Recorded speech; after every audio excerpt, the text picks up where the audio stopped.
Question है student आज का, the additive inverse of -7/19 is -7/19, 7/19, 19/7, -19/7।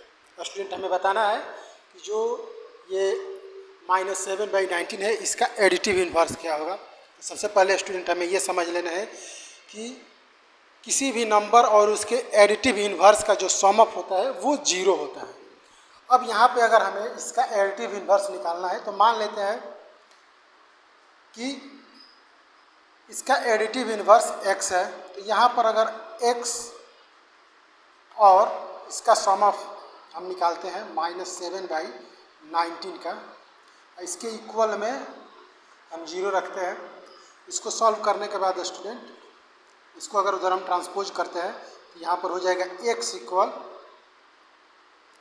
ये वाला जो साइन है उधर जाकर चेंज हो जाएगा, जो कि आपका हो जाएगा 7/19। इस तरह से जो इस नंबर का एडिटिव इनवर्स होगा वो 7/19 होगा। आपका ऑप्शन बी करेक्ट होगा।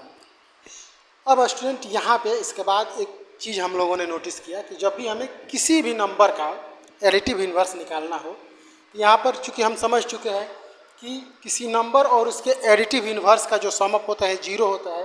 तो अगर कोई नंबर दिया गया है उसका एडिटिव इनवर्स निकालना है तो जो सम अप है उसमें से अगर उसको हम सब्ट्रैक्ट कर देते हैं तो भी हम उसका एडिटिव इनवर्स ला सकते हैं। जैसे यहाँ पे हम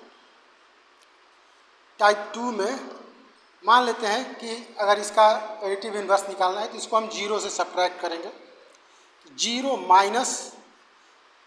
-7/19। अब स्टूडेंट ये माइनस माइनस प्लस हो जाएगा, इस तरह से 0 + 7/19 जो कि आपका 7/19 के इक्वल होगा। इस तरह से भी आपका आंसर आ जाएगा।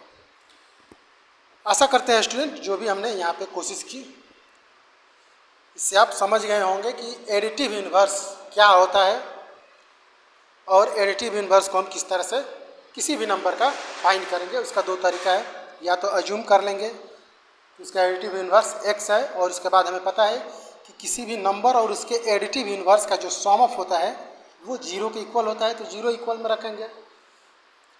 इस तरीक़ा से भी फाइंड कर सकते हैं। नहीं तो दूसरा तरीका ये है कि हम उस नंबर को 0 में से घटाएंगे, सब्ट्रैक्ट करेंगे, आसानी से जो भी डिफरेंस निकल के आएगा वो एडिटिव इनवर्स हो जाएगा। इसके बाद दूसरा तरीका ये है, या तीसरा तरीका हम कह सकते हैं कि यहाँ से हम डायरेक्ट